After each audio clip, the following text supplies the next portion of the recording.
भागवत अपने आप में पूर्ण है, उसका एक एक स्कंद अपने आप में पूर्ण है, उसका एक एक अध्याय अपने आप में पूर्ण है, उसका एक एक प्रसंग अपने आप में पूर्ण है और उसका श्लोक एक एक श्लोक अपने आप में पूर्ण है। श्रीमद् भागवतम पुण्यम आयु आरोग्य पुष्टिदम श्रवणात् पठनात् अपि सर्व पापै प्रमुच्यते। अगर ईमानदारी से ये आप 4 कदम चलोगे तो जो वर्षों में काम कठिन लगता है वो कुछ हफ्तों में आप सफलता पूर्वक कर लोगे। आपको तो मंगल मंगल मंगल का अनुभव हो। श्रीमद् भागवत का श्रोता को आयु आरोग्य और पुष्टि की प्राप्ति होती है। श्रीमद् भागवत की एक और विशेषता है कि जो जिस भाव से इसको सुनता है, जिस कामना से इसका पठन पाठन और श्रवण करता है, देर सबेर उसकी वो मनोकामनाएं पूरी होती है। गीता का ज्ञान ऐसा है कि तुम जहाँ हो, जो तुम्हारी जाति है, जो भी तुम्हारी उम्र है, उस सब को गीता बोलती हमें स्वीकार है। केवल हमारे ज्ञान की नाव में बैठो, तुम संसार से यूं तर जाओगे देखते देखते। नारायण हरि नार बोलो ना, तुम कंजूसी ना कर। नारायण हरि नारायण हरि नारायण हरि नारायण। जब ही नाम हृदय धर्यो, जब ही नाम हृदय धर्यो, पयो पाप को नाश, पयो जैसे चिन्हगी आग की, जैसे चिन्हगी पड़ी पुराने घास। हरि हरिओ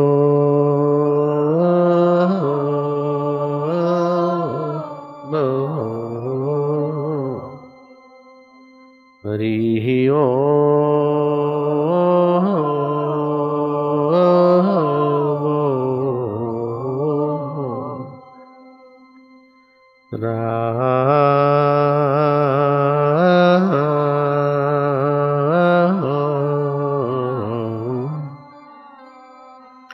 श्रीमद् भागवतम पुण्यम, श्रीमद् भागवतम आयु आरोग्य पुष्टिदम, आयु आरोग्य पुष्टिदम। पठनाद श्रवणादपि, पठनाद श्रवणादपि सर्व पापै प्रमुच्यते, सर्व पापै प्रमुच्यते। यह पावन पुराण श्रीमद् भागवत आयु आरोग्य और पुष्टि को देने वाला है, अकाल मृत्यु को टालने वाला है, शुद्ध आयु और शुद्ध विचार शुद्ध मति देने वाला है। श्रीमद् भागवत का श्रोता बीती हुई बातों का शोक नहीं करता है और आने वाले भविष्य के भय से भयभीत होकर विचलित नहीं होता और वर्तमान के प्राप्त प्रसंगों का दुरुपयोग करके दुर्भाग्य नहीं बनाता, अपितु सदुपयोग करके सत्य को पाने की लायकत विकसित करता है भागवत का श्रोता। श्रीमद् भागवत का श्रोता को आयु आरोग्य और पुष्टि की प्राप्ति होती है। श्रीमद् भागवत की एक और विशेषता है कि जो जिस भाव से इसको सुनता है, जिस कामना से इसका पठन पाठन और श्रवण करता है, देर सबेर उसकी वो मनोकामनाएं पूरी होती। इसलिए श्रीमद् भागवत का एक नाम कल्पद्रुम है, दूसरा नाम भागवत है, तीसरा नाम महापुराण है और चौथा नाम परमहंस संहिता है। शुकदेव जी महाराज जो जन्मे थे और फिर परमात्मा को पाने के लिए चल पड़े थे विरक्त होकर, भगवान वेदव्यास के सपूत, अगले जन्म में शिव पार्वती का संवाद सुनने वाले वह शुक, ऐसे तो ज्ञान में और विवेक वैराग्य में उन्नत आत्मा हो चुके थे, जन्म लेकर फिर चलने लगे। पिता उनका पीछा करने लगा कि बेटा सुनो, बेटा सुनो, बेटा सुनो। आत्मदृष्टि की, सब में एकता की दृढ़ता के कारण वृक्षों ने जवाब दिया उनके बदले में। सुखदेव जी ऐसे थे कि गृहस्थी के द्वार पर खड़े रहते उतनी देर जितनी देर वो गाय धो लेता है। ऐसे विरक्त शिरोमणि सुखदेव जी भी इस भागवत को जब सुनते हैं तो उन्हें भी भगवत कथा का रस बांटने की इच्छा होती है। ऐसा भागवत परमहंसों को भी आनंद, माधुर्य और लालायित करने में सक्षम, इसलिए इसका नाम परमहंस संहिता रखा गया। कल्पद्रुम इसका नाम इसलिए रखा गया कि जिस कल्पना से, जिस श्रद्धा भाव से सुनेगा वो पूरा होगा। सूत जी के चरण में शौनक आदि प्रार्थना करते कि कलयुग के प्रभाव से लोगों की बुद्धि मंद हो गई,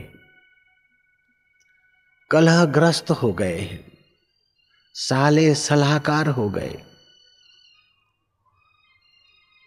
अल्पायुष, मति मंद, ऐसे युग के प्रभाव में हम लोग इस कलयुग के प्रभाव से बचने के लिए 1000 दिवसीय यज्ञ कर रहे हैं। आप ज्ञान के सागर हो हे सूत जी महाराज, कलयुग के दोषों से बुद्धि की रक्षा हो, पाप ताप की निवृत्ति हो। आप ज्ञान के अगाध सागर हो, आप हमें ऐसा उपाय बताइए जिससे कलयुग के दोषों से हम बचकर अपना सुख, शांति, माधुर्य और मुक्ति का एहसास करें।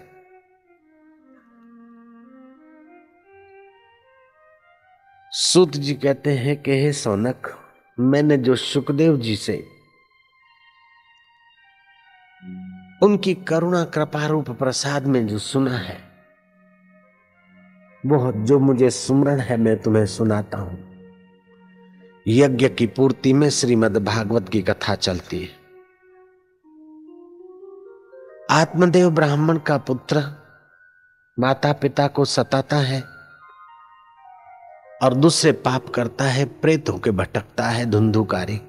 उसकी सदगति में श्रीमद् भागवत चलता है। यज्ञ की पूर्ति की कामना से भागवत यज्ञ की पूर्ति कराता है। प्रेत की सदगति की कामना से भागवत की कथा प्रेत की सदगति करवाती। लेकिन राजा परीक्षित को श्राप मिला है, 7वें दिन तुझे सांप काटेगा, और वो साधारण सांप नहीं, तक्षक। रूप बदलने की विद्या जानने वाला ब्राह्मण वेश धारण करके भी आ सकता है और रेंगने वाला सांप होकर भी जा सकता है। आप इस बात में आश्चर्य नहीं करना, ये संभव है, अभी भी ऐसा होता है। मनुष्य शेर बन जाते हैं, अभी भी ऐसा होता है। एक साधु ने रेंजर को कहा, गिरनार की बात है, कि भाई देखना कभी कभार शिकार के बहाने मेरे को मारना नहीं। बोले बाबा जी आपको क्यों मारेंगे, आप तो संत हैं, पूजनीय हैं। बोले हम जब कभी कभी शेर बन जाते हैं ना, तो शेर का शिकार के बहाने तुम लोग मार न डालना। तुम देखना जिस शेर के पंजे में कड़ा हो तो समझना कि हो साधु में से हम बने, नहीं तो शेर के पंजे में कड़ा कौन डालेगा। तो मन हमारा एकाकार हो, दृढ़ संकल्प हो, तो उस रूप में आप बन जाते हैं, बन सकते हैं। जैसे रात को सपने में आपका मन बहुत कुछ बना देता है। आप गंगा बहती हुई देखते हैं, गंगा अगर तुम्हारे घर में घुस जाए तो पानी से चलो चलो हो जाएगा। आप कभी कभी सपने में आग बना देते हैं, भभूक भभूक जल रही है, लोग भागा दौड़ कर रहे हैं। सपने में आप दरिया बना लेते हैं, चांद बना लेते, सितारे बना लेते, ये तुम्हारा मन बना लेता है स्वप्न की माया में। ऐसे इस जागृत की माया में थोड़ा सा योग का सामर्थ्य हो आ जाए तो आप ऐसा रूप बना लेते हैं। बलि राजा के पास ये सामर्थ्य था, वो जैसा चिंतन करता था वह रूप बन जाता था। तो श्रीमद् भागवत की कथा आयु, आरोग्य और पुष्टि तो देती है, लेकिन जिस कामना से आप पढ़ो देर सबेर वो कामना भी पूर्ण करती। परीक्षित को श्राप मिला है, तक्षक नाग काटेगा, और राजा परीक्षित श्रीमद् भागवत की कथा सुनते हैं, उन्हें आत्मज्ञान होता है। नाग काटे उसके पहले वो जम की फांसी काट के मुक्ति का साक्षात्कार कर लेते हैं। ये भागवत की महिमा है। भागवत के 4 नाम, भागवत, भागवत महापुराण। महापुराण कैसे नाम आया? कारक पुरुष भगवान वेदव्यास जी अपने आश्रम में उदास भाव से बैठे थे। देव ऋषि नारद आश्रम में आए, अतिथि सत्कार की विधि कर उन्हें आसन दिया व्यास जी ने। तब नारद जी कहते हैं कि मुनीश्वर, आप तो ज्ञात ज्ञ है, जो जानना चाहिए अपने आत्मा को उसको जान बैठे हो, फिर भी आपका चेहरा एक उदास पुरुष की खबर दे रहा है। जो काम करना चाहते हो उस काम में कहीं रुकावट आई, या आपको अपने काम में तृप्ति नहीं मिली, संतोष नहीं मिला, ऐसा आपके चेहरे से खबर आ रही। मनुस्मृति में लिखा है कि तब तक सत्कर्म प्रयत्न पूर्वक करना चाहिए जब तक आत्म संतोष न आए, आत्म तृप्ति न हो, तब तक शुभ कर्म करते ही रहना चाहिए। और शुभ का फल ईश्वर को अर्पण करके ईश्वर के संतोष के लिए, और ईश्वर का संतोष यह है कि जब आपका आत्म संतोष जग जाए, समझ लेना ईश्वर संतुष्ट है। बोले बाबा, शराबी को शराब मिलता है, संतुष्ट हो जाता है। बदमाश को, जेब कतरे को मिल जाता है रुपया, संतुष्ट हो जाता है। वो संतोष नहीं, वो हर्ष है। जहां हर्ष है उतना शोक भी तेजी से आएगा। संतोष में और हर्ष में फर्क है। हर्ष वाला शोक होगा, शोक वाला हर्षित होगा, ऐसे आयुष्य नष्ट करेगा। संतुष्ट सततम योगी ही, योगी सतत संतुष्ट होता है, भोगी हर्षित हो सकता है। हर्ष में और भोग में फासला है। हर्ष शोक जाके नहीं, वैरी मित समान, कह नानक सुन रे मना, मुक्त ताहि ते जान। वो जो पूर्ण संतोष पाता है वो मुक्त आत्मा होता है। जब तक मुक्ति का अनुभव न हो तब तक सत्कर्म करता रहे। व्यास जी, आप विभल पुरुष की नाई दिख रहे हैं, असंतुष्ट पुरुष की नाई दिख रहे हैं, क्या कारण है? व्यास जी कहते हैं, नारद जी तुम ठीक कहते हो, मैं इसलिए असंतुष्ट हूं कि लोग दुखी हो रहे। मैंने 17 पुराणों का संकलन किया है।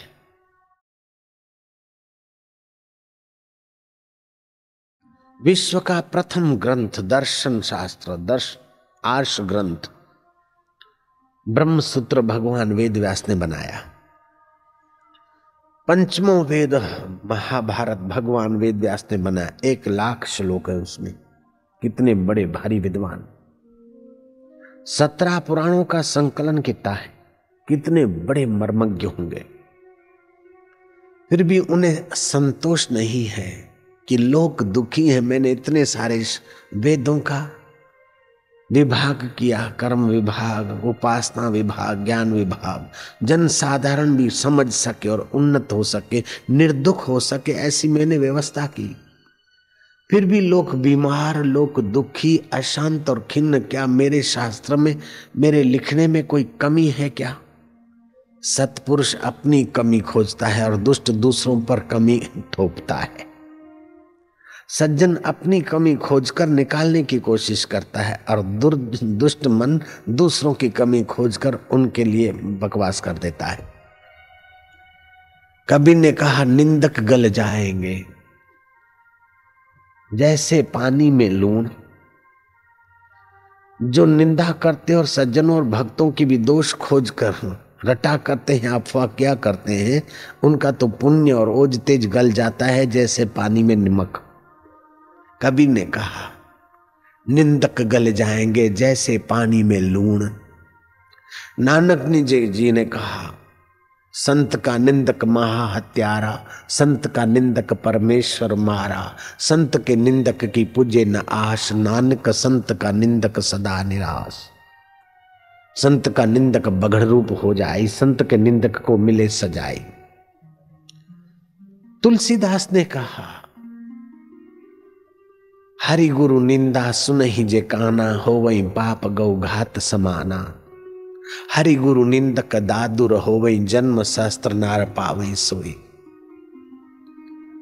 तो व्यास जी महापुरुष हैं, वो किसी का दोष नहीं देखते, अपना दोष खोजते हैं।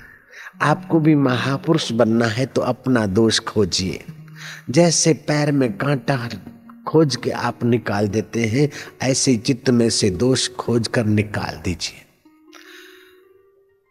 एक बात कृपा करके ध्यान में रखिए कि जब दोष दिखे न तो अपने को दोषी मत मानिए। मैं दोषी हूं ऐसा सोचकर दोष निकालोगे तो दोष जल्दी नहीं निकलेगा। दोष मेरे मन में है, दोष मेरी बुद्धि में है, अथवा रोग का दोष मेरे शरीर में है, मुझ में दोष नहीं है। तुम्हारा जहां असली मैं है वो तो परमात्मा का सनातन अंश है, उसमें कोई दोष नहीं होता। इसलिए बड़े बड़े दोषी आदमी भी अपने को निर्दोष साबित करने की कोशिश करते हैं। दो व्यक्ति आपस में लड़ते हैं और कोई समझाए तो बोले मैं क्या करूं, इसने ऐसा किया तब मैंने उसको बोला। उससे पूछो तो वो भी ऐसा कहेगा। दोनों ये सिद्ध करेंगे कि सामने वाला दोषी है, मैं निर्दोष हूं। चोर को जब सजा भी मिल जाती है, जेल में भी चला जाता है, पूछो क्या हाल है, बोले जमाना बड़ा खराब है, हमारा वकील ने ऐसा कर दिया, सामने वाले ने ऐसा कर दिया, पुलिस ने चार्जशीट हमारे लिए खतरनाक बना दी, न्यायाधीश को कोई पता नहीं चला। क्या करें भाई? या तो बोलेगा कर्म का फल है। सुखराम से पूछो, बोले आजकल सितारा मेरा गड़बड़ चल रहा है। जयराम जी की हर मनुष्य आपको निर्दोष साबित करता है। क्यों? कि तुम्हारा वास्तविक जहां से मैं उठता है वो सचमुच में तुम निर्दोष हो। लेकिन दोषी शरीर को, दोषी मन को, दोषी इंद्रियों को पोषते हुए आप अपने को निर्दोष बनाने में सक्षम नहीं होते हो। तो एक सूक्ष्म बात है और अनुभव की बात है, महापुरुषों के अनुभव से गुजरी हुई बात, कि आप में अगर दोष दिखे तो आप अपने को दोषी न मानो। आपके मन में दोष होगा, आपकी बुद्धि में दोष होगा, या आपके शरीर में बीमारी का दोष होगा। आप उससे अलग हैं। अलग होकर उसका दोष निकालोगे तो आप दोष निकालने में सफल हो जाओगे। ऐसे ही गुण भी अपने में दिखे तो आप अपने को गुणी न मानिए, नहीं तो गुण वो अवगुण में बदल जाएगा। अगर अपने में गुण दिखता है तो गुण दिखने का अहम आएगा, और अहम आते ही सारे गुणों पर पानी फिर जाएगा। अपने में गुण दिखे तो अभी गुणों की कमी है। अगर गुण पूर्ण रूप से आप में गुण आ जाए तो गुण दिखेगा नहीं। आंख अपने को नहीं देखती। ऐसे आप में गुण होता तो अपने में गुण नहीं दिखता है। अपने में गुण दिख रहा है तो गुण थोड़ा दूर है, इसलिए अपने में गुण का आरोप मत करिए, नहीं तो दोष पैदा हो जाएंगे। गुण है तो सद्गुण, सदाचार, जो सत्य से मिलाने वाले गुण है वो सद्गुण कहे जाते हैं, और सत्य से मिलाने वाले वो सत्य स्वरूप ईश्वर से ही पैदा होते हैं। ये वो ईश्वर की प्रसादी है, मेरा कुछ नहीं है। सद्गुण है तो ईश्वर की प्रसादी है, और बाबा दुर्गुण है तो ईश्वर की प्रसादी नहीं। दुर्गुण है तो हमारे मन की वासना है, हमारी बुद्धि की वासना है।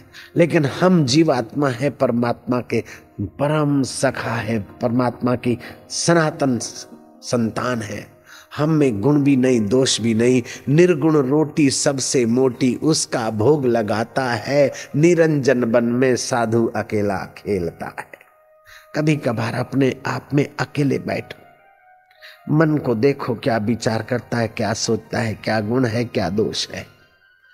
दिन भर काम काज किया, रात को बैठो बिस्तर पर, अच्छा कितना हुआ, बुरा कितना हुआ। अच्छा हुआ ये सद्गुण तेरी रहमत है, बुरा हुआ तो ये वासना है मेरे मन में। मेरे मन की वासना मिटाने की सत्ता तू देगा और प्रयत्न मैं करूंगा। कातर भाव से प्रार्थना करो। अगर ईमानदारी से ये आप 4 कदम चलोगे तो जो वर्षों में काम कठिन लगता है वो कुछ हफ्तों में आप सफलतापूर्वक कर लोगे। आपको तो मंगल मंगल मंगल का अनुभव हो। व्यास जी कहते हैं मेरे में कोई गलती है? जो मेरा ग्रंथ इतने तारने वाले कल्याण करने वाले ग्रंथ होने पर भी समाज दुखी है तो मेरे में कहीं कमी है? नारद जी कहते नहीं महाराज, ये आपकी महानता है, लेकिन फिर भी आपने एक गलती कर दी। आपने लोगों को धर्म के रास्ते चलाने के लिए शास्त्रों में छूट छाट कर दी। आपका उद्देश्य तो अच्छा था, लेकिन आपने लोगों को धार्मिक ढंग से अगर छूट दे दी तो लोग वैसे ही अधर्म में पड़ रहे हैं, और धर्म शास्त्र भी उसे छूट देंगे तो और अधर्म में पड़ेंगे, दुखी होंगे।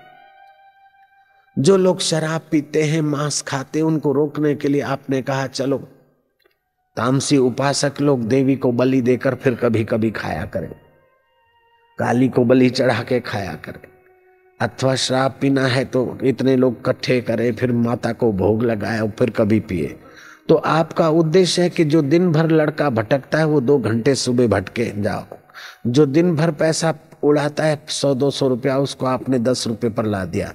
लेकिन उद्देश्य आपका 10 रुपया उड़ाने का नहीं था, उद्देश्य आपका 2 घंटे उसको भटकाने का नहीं था, अपितु दिन भर भटकत से बचाने के लिए 2 घंटे की भटकनी है।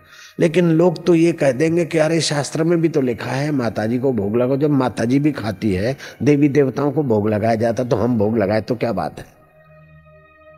लोग भोग लगाते हैं, अशुद्ध खुराक खाते सुख के लिए। महाराज, उनको सुख सत्य का मिल जाए तो असत उनसे छूट जाएगा, और सत्य तो एक परमात्मा है। आप श्री परमात्मा कृष्ण का ध्यान करके समाधि लगाकर श्री कृष्ण चरित्र देखें, और फिर श्री कृष्ण चरित्र को श्लोकबद्ध करके ग्रंथ लिखें, जिसमें वीर रस भी हो, हास्य रस भी हो, श्रृंगार रस भी हो, विनोद रस भी हो। ऐसा एक ग्रंथ रचिए जिस ग्रंथ के पठन पाठन से लोगों को हृदय से रस आने लगेगा तो बाहर विकारी रस से बच जाएंगे। इसलिए महाराज, मैं तो आपको सलाह देता हूँ, श्रीमद् भागवत की रचना करो, जिसमें भगवान के गुणगान और भगवान का माधुर्य और रस प्रकट हो जाए सुनने पढ़ने से। ऐसा कोई ग्रंथ बनाओ। व्यास जी को बात जच गई।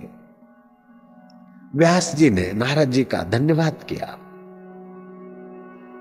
निगुण आदमी नहीं होना चाहिए। कोई हमारे साथ अच्छा व्यवहार करता है तो हमें धन्यवाद कम से कम देना चाहिए। परदेश में इस बात का बहुत जोर है। थैंक यू तो बोरे भर के लोग रखते हैं। कोई आदमी मुझसे पूछे कि परदेश में जाने से क्या ले जाना चाहिए, तो मैं कहूंगा कि बोरा भर के थैंक यू ले जाओ साथ में। जयराम जी की बोरा भर के थैंक यू ले जाओ। वहां बार बार थैंक यू। लेकिन यहाँ थैंक यू नहीं, यहाँ तो धन्यवाद। अपने देश की भाषा, हम थैंक यू की नकल क्यों करेंगे? धन्यवाद, शुक्रिया, बहुत बढ़िया, वाह भाई वाह, जय हो। हमारे पास बहुत सारा है, वहां तो खाली थैंक यू है। हमारे पास बहुत बढ़िया है, धन्यवाद, शुक्रिया। ये तो आपकी सज्जनता है, ईश्वर की बलिहारी है, आपकी कृपा है। वैरायटी रखो, खाली थैंक यू का बोरा नहीं भरते। जयराम जी के हिंदुस्तान में थैंक यू के बोरे नहीं चाहिए। एक बात और भी बता दूं, मेरे पास कोई पति पत्नी आते हैं, मैं बोलता हूँ कौन हो, जानबूझ के पूछता हूँ, तो बोलते हैं बापूजी ये मेरी मिसेस है। मैं बोलता हूँ बिल्कुल झूठी बात। तो वो बोलते नहीं Bapuji sure he is my husband. मैं क्या नहीं हो सकता है? बोले बापू सच्ची बात है। मैं क्या, अगर ये तुम्हारी मिसेस होती और तुम इसके हस्बैंड होते तो तुम क्लब में नाचने जाते, दारू पीते। हस्बैंड और मिसेस का संबंध परदेश में होता है भोग के लिए, और पति पत्नी का संबंध यहाँ होता है वो भगवान और भक्ति और धर्म के लिए होता है। तुम अपनी पत्नी को इतना छोटा क्यों कह रहे हो? ही मेरी मिसेस है, भोग्या है तुम्हारी। तुम धर्म पत्नी कहते हो तो धर्म का उच्चारण होते ही उसके कान के द्वारा धर्म का भाव उसके अंदर जाता है। पत्नी के लिए कभी ये न कहो ये मेरी मिसेस है, भोग्या है, नहीं, धर्म पत्नी है, उसका आदर हो गया। और पति के लिए ये न सोचो कि ये मेरा मिस्टर है, नहीं, ये मेरा पति देव है, तो पति के शरीर में छुपे हुए उस देव की याद आ जाएगी, दोनों को लाभ होगा। काहे को आप चाचा मिट के भतीजा क्यों होते हो? स्वामी स्वामी होते हुए दास क्यों बनते हो तुम? शहंशाह होते हुए कंगाल क्यों बनते हो? भोगी तो कंगाल होता है, उसका संबंध तो स्त्री के सौंदर्य से होता है, उसका संबंध तो स्त्री के चमड़े से होता है, उसका संबंध तो स्त्री के अब मेरे पास वो भाषा नहीं है, ऐसा क्यों करो?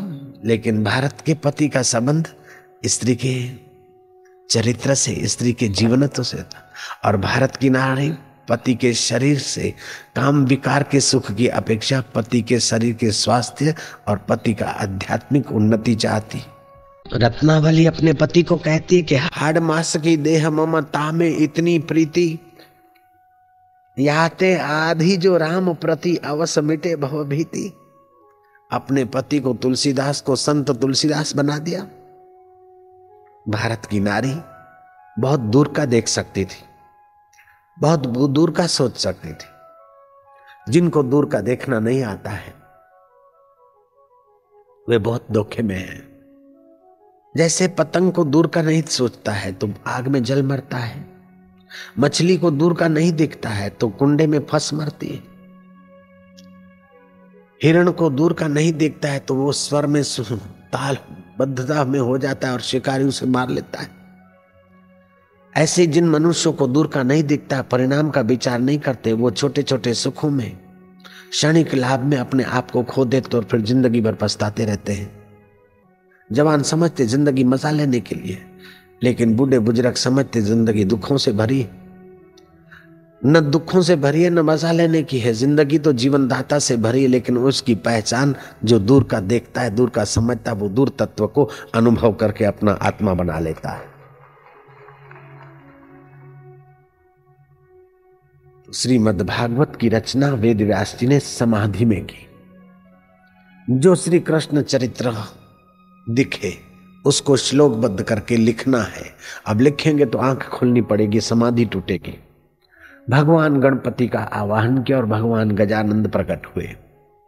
गणपति भगवान भागवत लिखने वाले और भागवत बोलने वाले व्यास जी।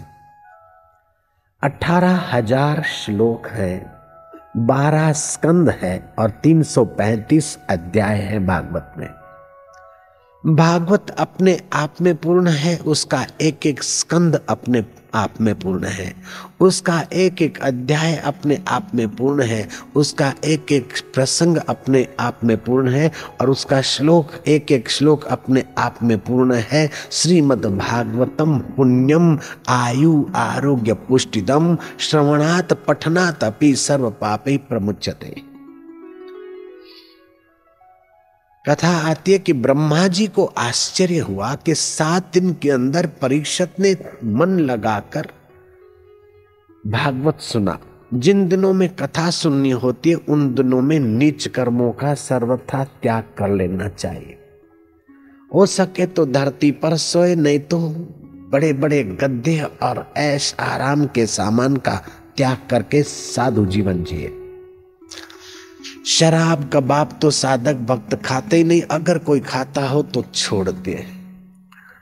सात्विक भोजन करे, अपनी हक की कमाई का करे, कम से कम बोले, कम से कम बाहर का देखे सुने और अधिक से अधिक कथा सुनकर कथा के विचारों में मग्न रहे।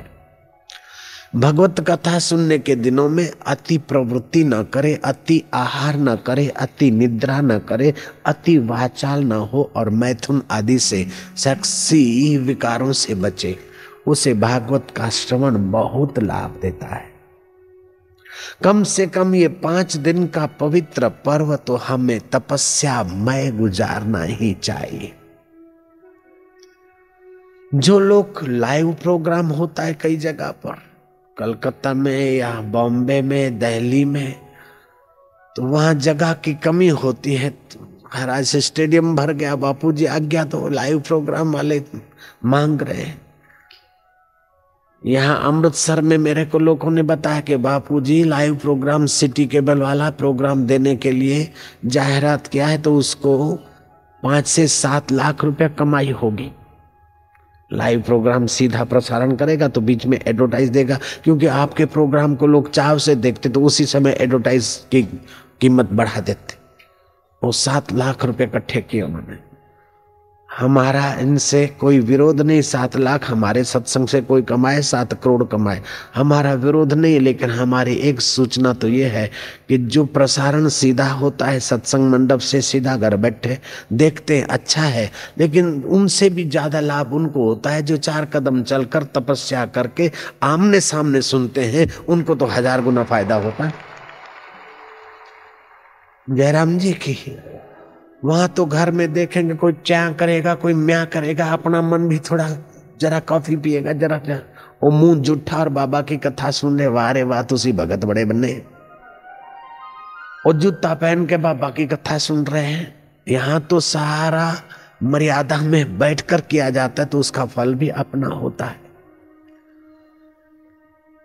2 घंटे के लिए हमारा चंचल मन शांत बलात् होता है, बीड़ी छूट जाती, चाय छूट जाती है, कॉफी छूट जाती है, यहां तक कि प्यास भी चुप बैठ जाती है। 2 घंटे 9 कथा में बैठे तो एक तरफ संयम की कमाई होती है, दूसरे तरफ एकाग्रता की साधना होती है, तीसरे तरफ ज्ञान मिलता है और चौथे तरफ आने की तपस्या होती है। तो जो घर बैठे लाइव प्रोग्राम देखते सुनते हैं उससे ज्यादा फायदे में वो हैं जो चलकर मंडप में पहुंच पाते हैं।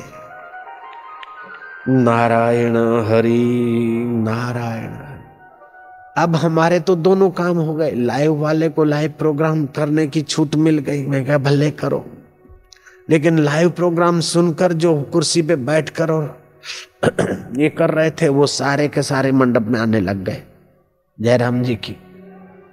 और जो नहीं आ सकते थे बूढ़े बुजुर्ग बेचारे धक्का धक्की में, वो फिर वहीं बैठ के शांति से सुन ले।